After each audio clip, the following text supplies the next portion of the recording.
All right, welcome to the Big Texas Podcast presented by Texas Young Republicans. I am your host, Jordan Overturf, bringing to you another candidate who is on the road to July 14th in the primary election runoff. My guest today is Justin Berry. He is a Republican running in House District 47 to try and secure the Republican nomination so he can face incumbent Democrat State Representative Vicki Goodwin in November.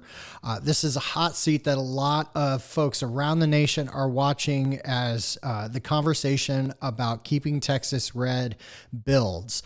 One of the reasons that this seat is being focused on, obviously, is because it was flipped to a Democrat seat in 2018. And Republicans do believe that they can take this seat back and maintain the majority that we have in the Texas House going forward. And this is such a big focus for Democrats, is trying to flip the Texas House this cycle in order to gain some control over the redistricting process.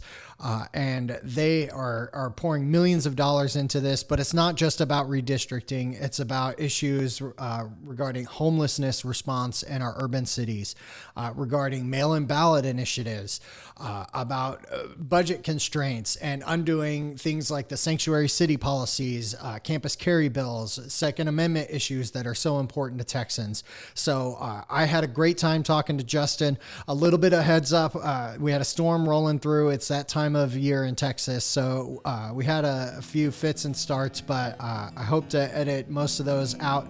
And thank you again for listening to this. Thank you to Justin for joining us. I'm talking too much as always. Ladies and gentlemen, without further ado, Officer Justin Berry. Officer Berry, so good to see you, sir. Hey. Man, worlds have changed since the last time we were at RPT, sitting down for your first candidate interview for the podcast, man. What have you been up to these past few months since the primary election? Well, I'm trying to repair my floor in my house right now for when I paste a hole in it, waiting for the final provisional ballot to be counted. But I'm doing great. It's being a first-time candidate and a young Republican myself in a race like this, in a five-way primary. It was an experience, and to be down by a vote and just stay the course and just believe in our support base, they would show up, and they did, to come back and win by a vote, is just a testament. I'm truly honored to be a part of the testimony that is every vote counts and every vote matters. So it's an honor to carry that moniker. And hopefully this next go around in my future endeavors, we win by more than one vote. But it's just a good reminder to everyone that your vote matters. Well, we've got quite some time before that happens. We're about a month away from the start of early voting. I guess, what have you been doing on the campaign side of things to stay engaged and reach out to voters as you get ready for this next milestone? Yeah, we actually kind of suspended and halted a lot of our campaign efforts at the beginning of the coronavirus breakout.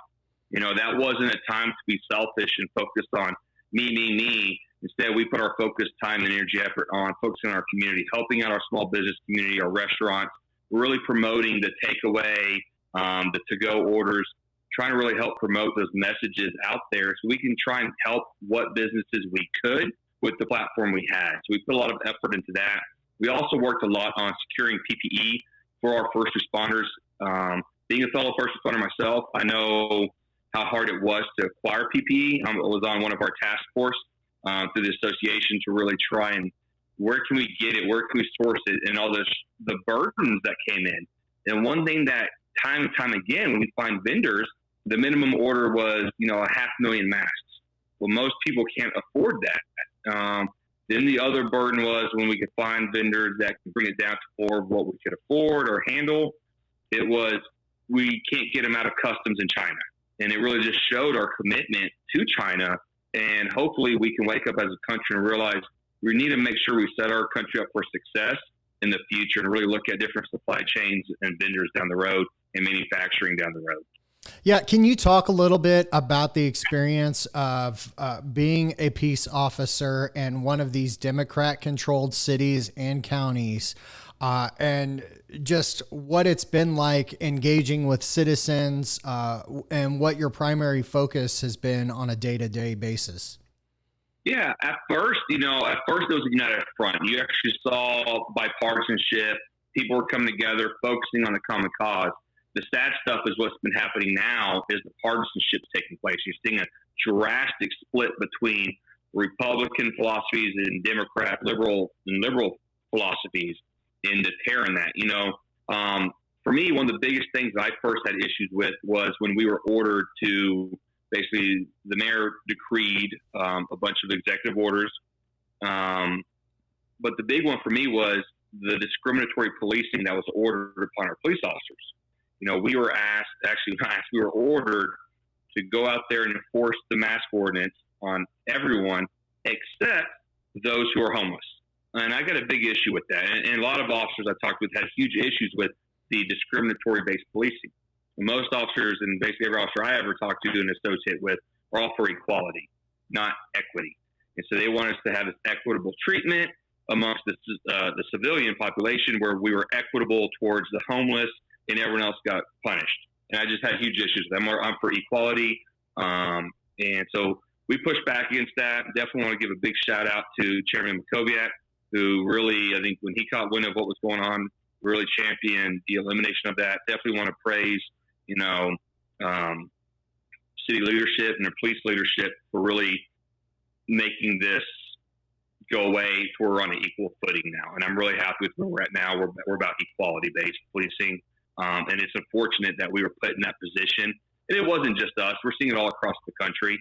So I really want to give a big shout out, and especially to the community that really rallied and demanded to be treated equally and policed equally. So thank you all for everyone that came to us when we needed help to do our jobs effectively. Well, and the homelessness issue in Austin hasn't been resolved yet, though, correct? As far as the city's decision and, Chairman Makowiak's push to reinstate the ban on camping, correct? Yeah, I got to watch my words here because you really got to watch my words right now. It's insane what's taking place. The homelessness situation is, I think the spinning is a fallacy. They just came out with a new count. The new count shows we have 2,500 homeless individuals, an increase in 11% in the city of Austin with our homeless population. And one of the frustrating things is the city's buying up all these hotels. I think we spent close to, it's $70 million already for 2,500 people. 2,500 people we spent $70 million on, and nothing's resolved. I just drove by today over near off of Lamar and 360 area. It looks like a flea market of stolen bikes and just tents and just trash, debris. It's horrible. The situation is not getting better. We were actually seeing an increase in more violent crimes from homelessness that doesn't ever get talked about, doesn't get reported because it's taboo, and everyone wants to say, well, where's your data? Being homeless is not and never has been a crime, so there is no tangible data. It's not like when you make an arrest for PI or possession of marijuana, there's a tick box, and you can count them all up because there's a title code for it. There's not a title code for being arrested while homeless. It doesn't exist. That's why there's no tangible data, and that's why it's not a fair argument to say, well, where's the data that they were homeless and they committed this crime? It's going to be in the police report or that's listed in there that this person doesn't have an address or this person's homeless.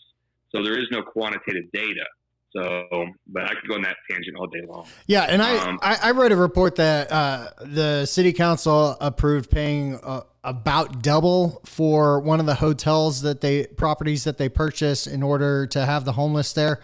Meanwhile, the policies that they have enacted are crushing businesses and will be forcing more people to either shutter businesses, fire employees, the ability for people to provide themselves and risk entering homelessness because of their chosen coronavirus response only exacerbates the problem. There, Jordan, I think you froze up on me, bud. Oh, I got you still. Okay, good. Yeah, that's one of the frustrating things is this lockdown that we've been in has been a very much an emotional issue. I've got a lot of personal friends, like really close, near and dear personal friends of mine that own their own small businesses, that are restaurateurs, own their own hair salons, that are stylists, that are bar owners or bar managers. It's heartbreaking to talk with them when this first started about having to lay off their employees, having a furlough, making decisions. Do we stay open? Do we close? Why do we stay open? Do we endure the wrath of the community for doing that? What do we do? It was heartbreaking to hear that. And then on the other hand, we had a member, on my wife's side who passed away. She had an underlying health condition and unfortunately succumbed to that health condition because they contracted coronavirus. I still believe that person would have been alive to this day had they not have gotten coronavirus, and that it just exemplified the problem. And so you see it on both sides. Both sides are extremely emotional and extremely life impacting and detrimental. But when you become an elected official, you don't get the luxury of being emotional when you make decisions. That's one thing I actually got to commend Governor Abbott on, is his approach to push past the emotion. When there's been a big demand for him to reopen everything immediately, and I don't always think that's the sound approach. President Trump did not shut down our economy during an election year because this was just like the flu. I don't believe that. I think whatever information he had and made the decision he made was one based off of the best interest for our country as a whole. And for us to be opening back up in, 3 months now, is a testament to the fortitude of Republican principles, Republican policies, and common sense and good judgment. And so you're seeing that. And again, the whole goal of this was, are we going to overwhelm the healthcare system? Do we have enough PPE? Do we have testing? When this first started, we had nothing. And whatever we did have access to was locked up in China. And so right now we're doing a great job at making sure we have PPE, having ventilators, having testing, therapeutics, working on treatments. And so by reopening slowly in the phase system, we're able to gauge and make sure we don't overwhelm our healthcare system and cause a relapse and shut down the economy again. We do not need that. It's reckless and endangered, and it's going to endanger us getting back to recovering our economy quickly, safely, and effectively. So I'm very happy with the leadership's efforts. But to answer your original question is business communities, what the city of Austin is doing to them, it's harmful. I mean, I'm watching Vince Young's Steakhouse right now being just shredded by these city policies right now, because now they're making it about these partisan issues rather than what the premise originally is our healthcare system is going to be overwhelmed, which is why I went down that tangent. Yeah. And we're at a place where now our healthcare systems are not being overwhelmed. Mm-hmm. We're still going through these phases. It's working out well. Everything's holding up. So we're doing what we're supposed to do. I think your average person has enough reason and sense to look after themselves and make sound judgments for them and their family. I've talked to many people that still don't feel comfortable going out. They don't want to eat at restaurants. Mm-hmm. You know what? And they should have the choice to stay home. And those that want to work should have the choice to go to work. I think that's the power, is the choice. And because we all did our part, we were smart, we were effective, we're getting back to normalcy again. But again, it's one of those things that has to be measured out and make sure that we don't overwhelm the healthcare system and have a total relapse. Again, we can't afford that. But what the city of Austin is doing right now is very harmful. I don't understand why they're going against Governor Abbott's plan. It's showing to be effective. It's working. It doesn't justify their knee-jerk reaction. But as I well am aware of, the city of Austin loves to operate in microdata and then make these percentage points that look very astronomical when that's not the reality of what we're really dealing with. I want to go back to something you brought up earlier, which was you were talking about being an elected official and how you have to make the decisions that are best for the people who you serve, right? For your constituents, push through the emotion. As you get ready for this primary runoff fight on July 14th, what do you think are the issues voters should be thinking about? And what are you specifically talking to voters about at this time? Yeah, I think this is where my background as a police officer really gives me that advantage. I deal with just really big emotional decisions or emotional life stories that take place where I have to make a decision. Do you arrest? Do you not arrest? Is there another avenue? What can we work out? Can we mediate the situation? All these different decisions we have to make, and oftentimes you have to make them in split seconds. So I'm very used to making very complex decisions and pushing past my own personal feelings or my own personal beliefs or emotions and do what is in the best interest of our community or what's at stake. So I've got about 13 years of experience doing that. The big issues that I talk with people about are their day-to-day issues. Like I've said from day one, I'm a big believer in statesmanship. It's a philosophy I buy wholeheartedly into. And that's what I work on. So I focus on how are we more efficient with our tax dollars, especially right now when we're dealing with, was it a $20-30 million state budget shortfall? How are we going to deal with that this next session? So that's going to be a huge priority that we're going to have to deal with. So my belief is we need to be more efficient with how we use our tax dollars right now.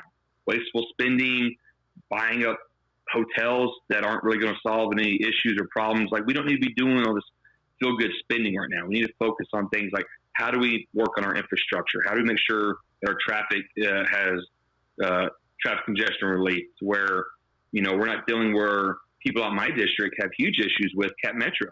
Cap Metro comes and puts a bus stop. Next thing you know, they capture half their sales tax and don't re-spend or reinvest any of that tax revenue in that community. Instead, they just reroute it down to Austin.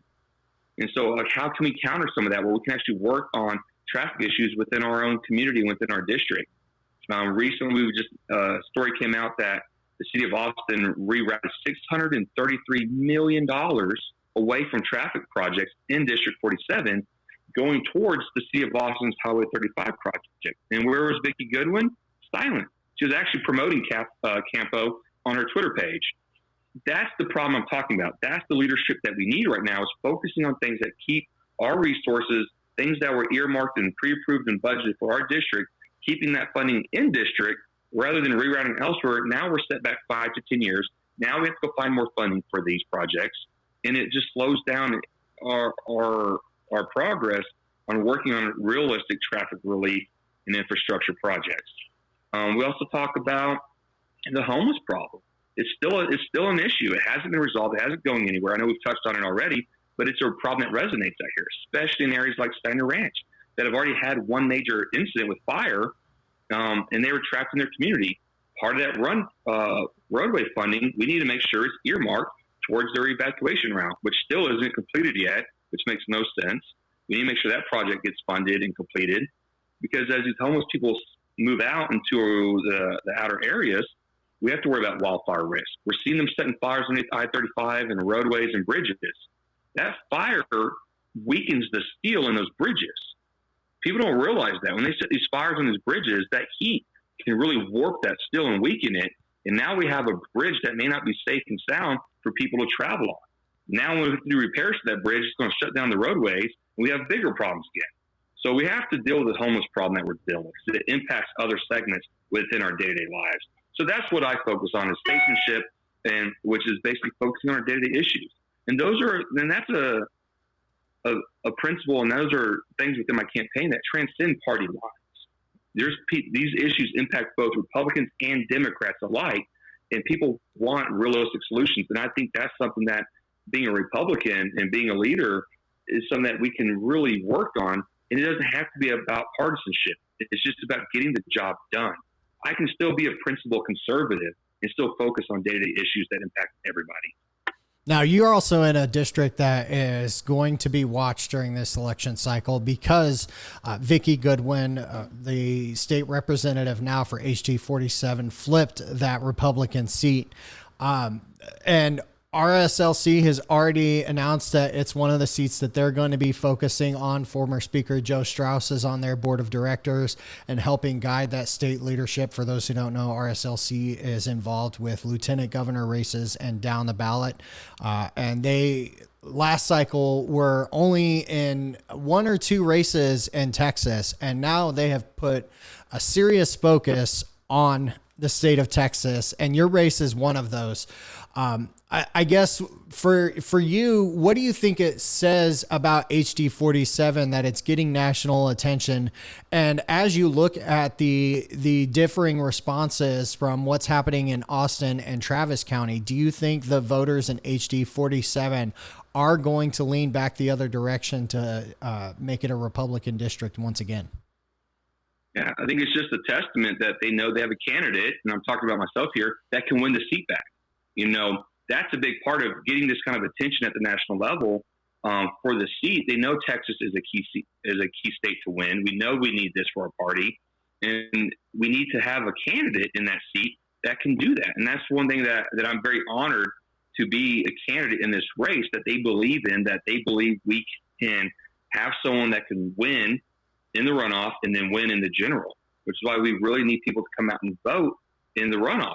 This vote matters. And, again, every vote matters. It's going to matter again on July 14th. Being the type of candidate that focuses on statesmanship, that is a servant leader, that carries the principles of being a conservative Republican, they know it is a message that wins, because I focus on common sense and good judgment.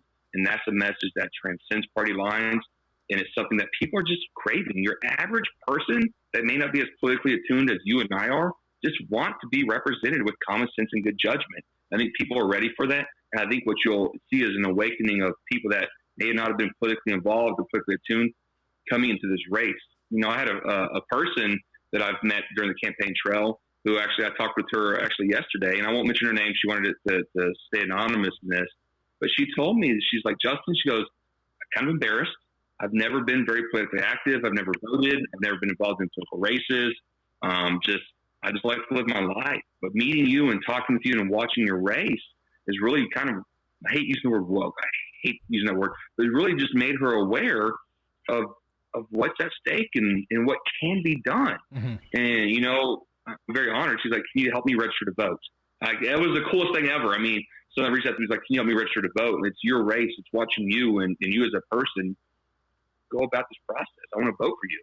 And that's touching. Like that motivates me and re-energizes me, because that's what we're fighting for here. Mm-hmm. We're fighting for the everyday person that has felt voiceless or has not been politically aware, that has lost hope in the process of the system, that now realizes there's a candidate that is the real deal. And that, to me, it just re-energizes me. And that's my motivation. That's what keeps me fighting in this, when things just seem like it's rough, it's tough, you're down by a vote, where are you going to go? Stay in the fight. And it's people like that I'm honored to serve, that I'm honored to represent, and who I'm honored to fight for, and will continue to keep fighting for once elected. Well, I also see you've got your YR pin on there. And if you do win, and you are endorsed by the Austin Young Republicans, so kudos to you for that endorsement. But I want to talk about a larger opportunity that looms if you do win the nomination on July 14th and you go on to face Vicki Goodwin in the general election. It puts you in a position to be one of a handful of young Republicans actually serving in the legislature. And you talk a lot about statesmanship. So I'm kind of curious, as a young Republican who would be entering a legislature that is largely managed by folks who are over 40, our alumni, as we graciously call them, and we're grateful for their support. But I'm curious, as one of the young voices that would join, Chairman Jeff Leach, Representative Jared Patterson, as a young Republican in the legislature, how will you get your priorities across, and what do you think are the skills that will help you be a part of the leadership process in the next session? Great question. I talked to a lot of fellow young Republicans alike about how do you achieve these things when you are so young against, people that are, older or may carry more wisdom. The key here is understanding you have a lot to learn from your elders. I think a lot of people don't realize that. There's a lot of life experience, a lot of lessons that you can learn. It's being able to know when to swallow your pride and be open-minded. That's the key here. You can learn from your elders, those that have been there before you. And this was a big issue when it comes to term limits. I signed the pledge recently that I'm for term limits, but to what level? I don't think you need just 2 terms and done, especially when you serve every 2 years. You need to have room for your wisdom, so that your younger guys like me coming in as a freshman can learn from those before you, so you can be effective. So my first year going in there is going to be a lot of learning. How can I be effective to lead, at the same time as finding those ways and areas where we can push for the things in our district to really help set our district up for success. And a lot of those things come hand in hand with other matters that are taking place, especially when it comes with property tax reform, when it comes with, recidivism reduction projects, dealing with the homelessness. These are issues that aren't just an Austin issue or a District 47 issue. Some of these transcend around the state, and those are the areas where I'm able to really look forward to working in and influencing policy to really help set our district up for success. So, being a young Republican is in this environment. It's very exciting, and I hope it motivates others to step up to the challenge and run for an office, run for school board, run for city council, run for county commissioner, run for state representative, man. Come join me on the bench, and get in the dugout and do this. But a lot of it comes down to is realizing you're part of a team. Mm-hmm. It's no longer about you. You are there to fight and for the people you represent, and never lose focus of that, because the moment you make it about you is the moment you stop serving the people you're there to represent. And that's something I would just remind everybody. This is not about you. I've actually got a good buddy of mine. I told my family this, and I'll share this little secret with y'all, that if we win this, I want a sign made. My buddy's already wants to make the sign for me at his shop, where it says, "It's about them, not you." And because it's important to never lose focus of who got you there, because it wasn't by you and you alone. Now, granted, I do a lot of hard work. There's a lot of things that I personally do and sacrifices I make and things like that. But the reality is it takes a team to get there. And it takes the village, and it takes a community. It takes the voters. It takes everyone working together to get a candidate into office. And a lot of times what you see from candidates is they lose perspective. They forget that. And they get so self-absorbed with this new role and this new power and influence they have that they forget about why they're there. And it's important to not forget that as a public servant, the key word there is public servant, not you. And so, I know I'm rambling over here, but come get in this fight, do this, but always remember that you are there to serve other people, and it's not about you. So being a young Republican is great. I'm going to fight where I can. So I'm going to fight for the people that help get me there, my support base, those that want to see positive changes for District 47. That's what I'm going to fight for. Well, and I know an issue that really gets Texans fired up is property taxes. And right now, appraisals have been going out, and Texans are hot under the collar about some of the increases that they're seeing. And so with the legislature passing a decrease in the rollback rate down to 2.5% and 3.5%, depending on the taxing entity. There is some control gain there as well as transparency. But it seems like appraisal reform is one of the big issues that voters are going to be talking about leading up to this next session. Have you taken any time to consider what policies you are going to pursue as it relates to property taxes for this next session? Yeah, great question. I actually I opened up mine not too long ago, and I'm already contesting mine right now. My campaign would put a big old thing on there, like, how do you protest your property taxes? We did a big push on that because we want people to be informed that you can do this and how to do it. This is one of the loopholes that came out of SB2 is we'll just artificially inflate your property value. Now we don't have to go to the voters to raise their taxes. The problem is now we hit twofold of a storm. We're seeing the artificial inflation of property values being hit with the coronavirus, which we know has actually depreciated people's values, but they're being taxed pre-COVID, and that's a huge issue. And now there's also the exemption clause that's in huge debate. We're watching Governor Abbott battle people like Mayor Adler and his other liberal cities that want to increase, that utilize that exemption and increase back up to 8%. So we're seeing all this taking place right now, so there's a lot of unknowns. So how do we shore this up? One of the biggest things that I've realized when I protest my taxes is the person that's trying to do this, I have to find a friend who's a realtor, pull sales comps in the area, do all this legwork and hoops to go there just to prove to the taxing entity that their valuation is incorrect. It's huge steps for me to have to prove that. My proposal is this, and just follow me here. It's an outside the box thinking, but what if we kept it reasonable, whereby if the whole goal, you should never be taxed out of your house. So the premise that I'm working off is you should never be taxed out of your house. If my income has decreased, like it has right now with coronavirus, I should not be increased on my property taxes. Because if you do the math, you will be eventually taxed out of your home. Mm-hmm. If I've got a 1% pay raise and I can show them, hey, look, you evaluated me at 8% over my property value, but I only made 1% increase in pay, you should be capped at 1%. You should not be going up to 8% property values, things like that. We should make it easier for the taxpayer to protest their taxes based off of real world money, which is their living expense or their income. If your income has not increased, why should you be taxed at higher than what you can afford? It doesn't make sense to me. So that keeps accountability from these taxing entities from overtaxing people. Again, it needs some reforming, it needs some polishing, it needs some teamwork and other minds being brought in on this conversation. If I was just sitting there doing my taxes, I'm like, I haven't got a pay raise. I'm being taxed, an extra, 9% over my property value last year, and Lord knows I didn't make a 9% pay raise. This doesn't add up. I will eventually get taxed out of my house at this rate. And then I think about these people who just lost their jobs, who've been furloughed off of work. What are they going to do right now? They're probably behind all their bills anyways, having to make decisions. Do I buy food, or do I pay this credit card, or do I do this, that are being hit on their credit report? Tons of other things are coming out of this that aren't being addressed. Why are they now going to have to pay these inflated appraisal values when they just took a huge income hit? There needs to be a way when people contest their taxes that they have a defense to these increases that's off of their income. I can't afford to pay this.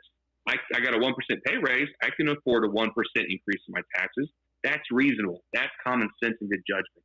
So that would be my reform proposal. And hopefully there's some other people in leadership roles that, I could have deeper conversations with, and see about maybe this be the future we go forward with taxing reform. Instead of having to go vote and things like that, let's make it easier to contest your taxes rather than have to jump through hoops every year to try and lower it down. Yeah. And I mean, the disaster declarations are supposed to bolster the citizens themselves, not the governments. And so I think that is another part of the outrage that taxpayers have right now as they look at this response. Thankfully, the governor has already called for a 5% cut to state agency budgets. So those plans are already being made in place, but it's going to be on taxpayers to go to these taxing entities, at least the ones that are planning to increase their tax rates and contest it. And there are going to be several opportunities to do so, but as if summer plans weren't already ruined enough by coronavirus, now it seems like a lot of people are going to spend their time at City Hall, at school board meetings, at their little local water district, to make sure that as they deal with this response and pare back their necessities, to the absolute bare minimum, right? That's what our government should be doing. And I think that citizens are going to hold those folks to account. That's what it's key, to be efficient with how we spend people's tax dollars. You don't need to raise taxes year over year over year if you're being efficient with how you're spending it. If you're buying the cheapest product out there, because that's how we currently do things, and it keeps breaking it, you rebuy it 5 different times, you spent 5 times as much on this, where you got the second best thing that lasts longer, we wouldn't be spending as much money. Yeah, we spent a little bit more on the front end, but we're spending a lot less over the long term. Mm-hmm. And when we look at our use of tax dollars, it should always be on the long-term gain that we get out of it, rather than the short-term expenditure cost on it. And that we really need to change our mindset on how we look at how we spend tax dollars. Yeah.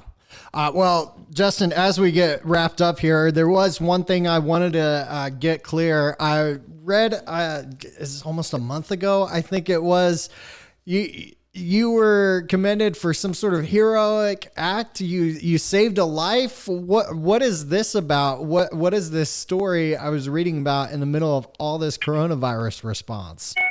Well, I wouldn't use the word hero by any stretch of the term of it. There's plenty of people out there who are heroes. It's part of our job as police officers is to try and help preserve life. That's one of the key roles of it. Being a mental health officer for many years, I just happened to be near this call when it came out. We had a person that, I can't go into all the details of this person's story because they want to keep some of it, they want to keep their anonymity there. But this person dealt with a lot of the results of bad policies. This person has really struggled with a whole bunch of life choices, and it felt like his life had no longer value. And that's the saddest thing to see, is watch a person who's so beaten down believe there's no more value for their life and that they're better off dead. And there was a few times where I thought this person was going to jump. And what a lot of people don't realize is there's a lot of rebar underneath those bridges when they build them that they never clean up. We had a guy impale himself a few years ago. We recently had 2 other people jump off of a bridge. One person didn't come up and unfortunately died. So there's a lot of danger underneath those bridges. And so I was fearful that this person was going to get impaled on the stuff underneath it. That's happened before. And I'm really glad that the words that came to me was enough to influence and impact him. But it was a team effort. I worked with a lot of great men and women. Our hostage negotiation guys are incredible. And I really got to send a big shout out to my buddy Jeremiah Cooper. He's the executive director of Jail to Jobs. And I'm actually really happy to report that I got this individual into Jeremiah's program. They do a lot of stuff primarily with youth recidivism and youth homelessness. And they basically work with people that have maybe been incarcerated in the past and get them on a pathway of living a good life and away from crime. And I reached out to Jeremiah that night at midnight, and he took my call and really was instrumental in helping, give some assurance to this person that we're actually there to help him out and that we mean it when we say we want to help you out and we want to see you succeed. And I'm very happy to report you're the first person I'm actually going to tell this to, but he's actually been reaching out to him, following up, going to meetings. He's on a progress pathway plan, and is actually working on getting his life together. We're still working on trying to get some resources to this person because this pathway that they're on is going to be a long road to, where they want to be at. But just reaching out when a helping hand was there was all he needed. And all he wanted is to know that there's help there. And I'm glad to see he's taking full advantage of this, and he's doing a lot better. Actually got to talk to him about a week or so after this happened. And it was just really cool just to hear his voice, to be able to talk to him and just see there's a spark of hope in him again. Well, we're glad to see that good story had more positive follow-up, and we're glad that you were there to be able to put him on that positive pathway. Officer Barry, thank you so much for your time. As we wrap up here, here's your chance to give your pitch to voters in House District 47 for those who are going to be going to the polls either for early voting starting on June 29th or on Election Day, July 14th. Why should they vote for Justin Barry? Well, like I said, I'm Justin Barry. I've been a full-time police officer for going 13 years. I think if you feel the way I do, that you're ready for common sense and good judgment to come back to the legislature, especially the House District 47, and you want this district to be a conservative district again, then I'm your candidate to vote for. I'm focused on our day-to-day issues and policies that actually impact your day-to-day life. Though my opponent's policy on reforming sex education is a noble one, it's one that we can all agree needs work. But there's going to be a lot more at work this next session, especially as we deal with our budget shortfalls, as we deal with the homelessness, public health issues, public safety issues. Being a public safety candidate, I am the best candidate to address those issues. And I look forward to representing you and fighting for you. You can find more about me at Justin at berryfortexas.com. You can email me at Justin at berryfortexas.com. And please, by all means, we still need help. Campaigns are not cheap. It takes a lot to really help push our message. So feel free to log on and make a contribution if you like to see this young Republican in office. And let's go take it to the House. Excellent. Well, Justin, thank you so much for joining us. Thank you for serving in your role as a peace officer. We wish you continued health and safety, and we wish you best of luck in the primary runoff. If you win, we'll bring you back before November so we can talk about the big fight on November 3rd. I'll look forward to that future follow-up, bud. Thanks, brother. Have a good one. Hey, y'all too. Y'all take care. All right. Thank you again to Justin for joining us. Thank you to you for tuning in. As always, you can find us on Twitter and Instagram at Big Texas Podcast. Make sure you're following the Texas Young Republicans on Facebook, Twitter, and Instagram at TexasYRs. And to sign up for our alerts, you can go to our website, texasyr.gop. We've got some days of action coming up in June that you will want to be a part of. We've got a day of action this Saturday where we're going to be phone banking, contacting Texans to get them registered to vote this November. So if you want to be part of that process, we have links up on our social media, or you can sign up for those alerts. We'll continue to get that info to you as quickly as possible. We're going to have a ton of day of action efforts all the way through November. So make sure you're signed up for those alerts and following us on social media and gearing up for state convention. Texas Young Republicans are going to have a very significant place in the convention process. We are going to be talking to some of our members who are going to be delegates to the state convention and are actually hoping to be delegates to the national convention. But that's a conversation for down the road. Again, thank you for listening. If you tune in on YouTube, watching this on Facebook, or you download on iTunes, Spotify, Google Podcasts, wherever you get this, we are so appreciative. If you can leave us a rating, it really helps give us more exposure, help these candidates get in front of voters before these crucial election dates. Again, a reminder, primary election runoff, early voting begins June 29th. Election day is July 14th. If you want to find out if there is a race in your area, make sure you contact your county GOP, or you can look it up on the Secretary of State's website. All right, that's all I got for you. Again, thanks guys. Appreciate it. Until next time, we'll see you down the road.